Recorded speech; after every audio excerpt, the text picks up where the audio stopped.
Dans ce diaporama, nous allons exposer quelques conseils basiques dispensés par l'Ayurveda afin de permettre à notre corps d'affronter au mieux la période hivernale. L'Ayurveda nomme Dinacharya l'ensemble des activités physiques et mentales que nous exécutons au cours d'une journée. Ces comportements et exercices doivent être adaptés à notre tempérament. Toute la subtilité de la science ayurvédique consiste à nous permettre d'harmoniser nos attitudes avec le milieu dans lequel nous évoluons. De la même façon qu'un jardinier vigilant veille à optimiser l'implantation de ses cultures et à apporter les meilleurs soins à ses parcelles horticoles, nous devons être attentifs à notre environnement, aussi bien matériel que spirituel. Pour cela, nous devons nous accorder avec cette citation de William Shakespeare « Mon corps est un jardin, ma volonté est son jardinier ». Au fil des saisons, la Dinacharya doit évoluer.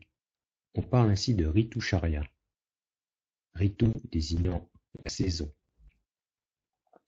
L'Ayurveda va recommander différentes herbes, aliments et autres conseils spécifiques en fonction de la saison impliquée. Classiquement, la saison hivernale est divisée en deux périodes. La première est appelée Hemanta, avec un froid relativement doux, tandis que la deuxième période, caractérisée par un froid plus intense, est connue sous le nom de Shishira. Quand l'hiver est installé, le gel et la neige enrobent une nature empreinte de léthargie. Cette léthargie a tendance à aggraver l'inertie du dosha Kapha. La saison hivernale est donc avant tout assimilée à une saison Kapha. C'est une saison propice à l'émergence de pathologies comme la grippe, les troubles bronchopulmonaires, mais aussi la dépression saisonnière hivernale. Pour faire face aux contraintes d'un environnement qui oblige notamment notre corps à lutter contre des températures préjudiciables à notre homéostasie, les Védas nous proposent d'adapter notre régime de vie. L'Ayurveda insiste sur un point, un élément important. En hiver, l'Agni, ou feu digestif, devient puissant, contrairement à ce qu'il était en été, où il était faible. Ainsi, en hiver, il est plus facile de digérer les aliments gras et lourds, notamment les graines oléagineuses et ce qu'on communément appelle les fruits secs. Les aliments et les boissons doivent être consommés chauds. Il faut boire de l'eau tiède ou des infusions chaudes relaxantes entre les repas. Les fruits sont conseillés en hiver pour leur richesse en vitamines. Ils sont particulièrement sattviques quand ils sont mûrs et fraîchement cueillis. Les salades crues sont à éviter. En revanche, les légumes à feuilles vertes ayant fait l'objet d'une cuisson douce comme les feuilles de moutarde, le fenugrec, les épinards, les feuilles de betterave, les fans de carottes et les feuilles de navet sont des piliers de la plupart des ménages indiens en hiver. Ils sont non seulement remplis de chlorophylle, mais aussi de vitamines A, C, K, E et de magnésium. Ils sont riches en phytonutriments, antioxydants et également pourvoyeurs de fibres. Ils renforcent le système immunitaire et le protègent contre les dommages causés par les radicaux libres. Essayez de varier vos apports en légumes-feuilles chaque semaine. Si l'amla est une bonne source de vitamine C en Inde, en France, il est plus facile de faire appel à des compléments alimentaires comme ceux enrichis en acérola, la célèbre cerise dite américaine, qui est une vraie mine de vitamine C. Un aliment très intéressé à intégrer à son alimentation hivernale, c'est le ghee ou beurre clarifié.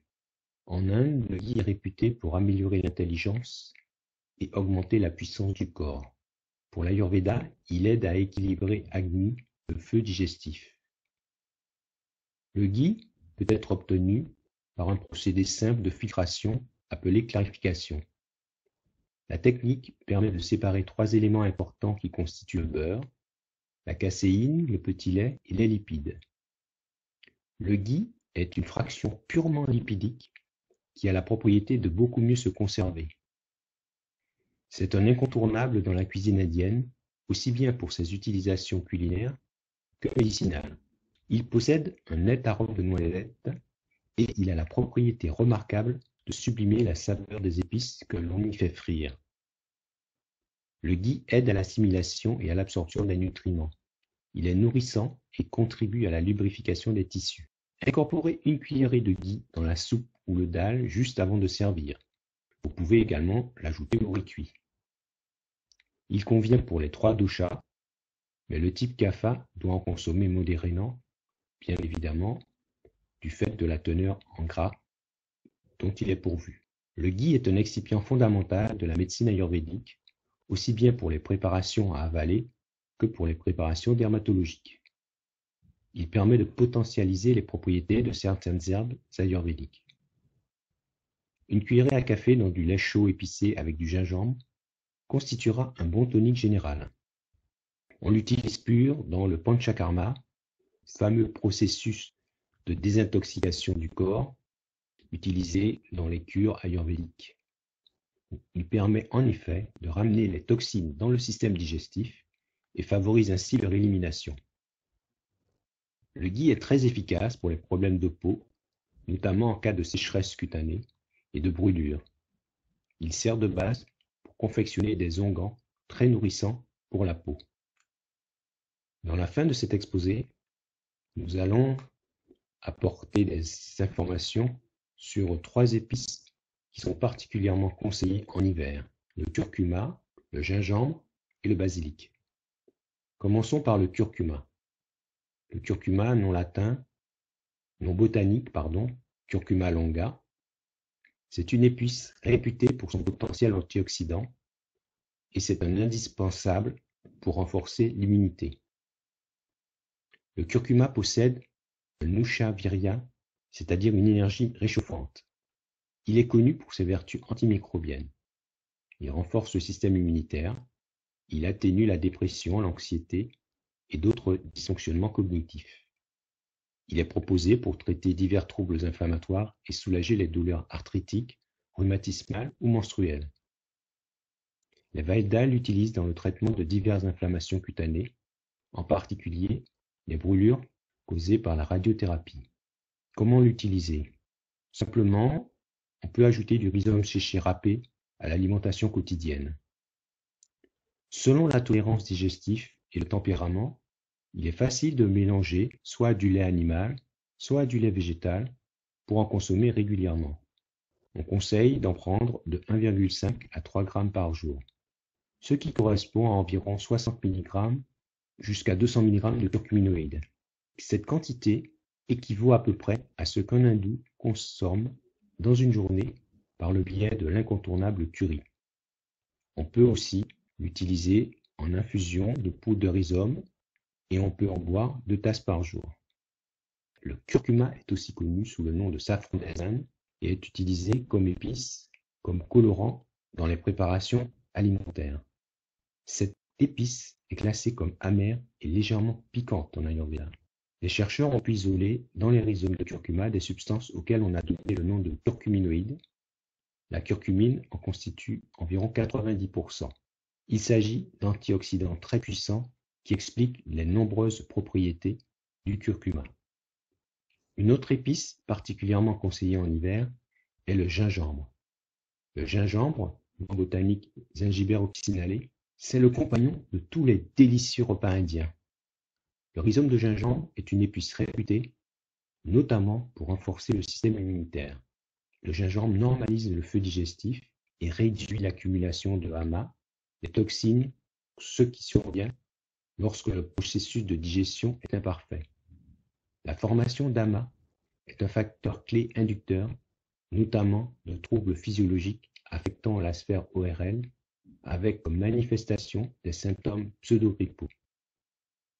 Le gingembre frais possède aussi une forte activité antioxydante, comme le curcuma, la coriandre et le brocoli. Ainsi, il est classé parmi les 14 végétaux frais les plus fortement antioxydants. Le rhizome de gingembre permet de réduire les nausées observées au cours de la grossesse et après certaines interventions médicales. Il permet aussi de limiter les nausées induites par le mal des transports. Le gingembre, sec, peut être incorporé efficacement dans l'alimentation sous forme d'infusion, de morceaux de gingembre confiés au sucre ou même d'une pincée pour rehausser le goût des salades. Le nom sanskrit de gingembre est Ardraka. Mais attention, il faut modérer son emploi en cas de calcul biliaire et pendant la grossesse. Théoriquement, le gingembre contribue à augmenter l'effet des médicaments anticoagulants. Nous terminons cet exposé par l'examen du basilic, une épice qui est également très intéressante pendant la période hivernale. Le basilic sacré, Ocimum sanctum, est le basilic qui est privilégié en Inde. C'est une herbe sacrée à laquelle on attribue les propriétés d'herbe sattvique qui ouvre le cœur et l'esprit, renforce la foi et la compassion. Si l'on ne dispose pas de basilic sacré, on peut avoir recours au basilic européen, Ocimum basilicum, et ce dernier remplace très bien le basilic indien dans ses utilisations traditionnelles. Le basilic est piquant et échauffant. Il faut donc l'utiliser modérément lorsque l'on a un tempérament pitta. En revanche, il est tout à fait approprié pour les tempéraments vata et kapha. Il a une action antimicrobienne qui aide à protéger le corps, en particulier le système respiratoire, contre les microbes pathogènes. Le basilic est réputé pour ses propriétés antispasmodiques, sédatives et comme modulateur du système immunitaire. On peut utiliser en inhalation la vapeur d'eau infusée de tulsi ou de basilic européen. C'est une méthode idéale pour soulager la congestion respiratoire. En cas de spasme digestif, on peut préparer une infusion de 30 g de feuilles fraîches pour 1 litre d'eau. Nous terminons ici par cette petite prière hindoue consacrée au basilic de Tulsi.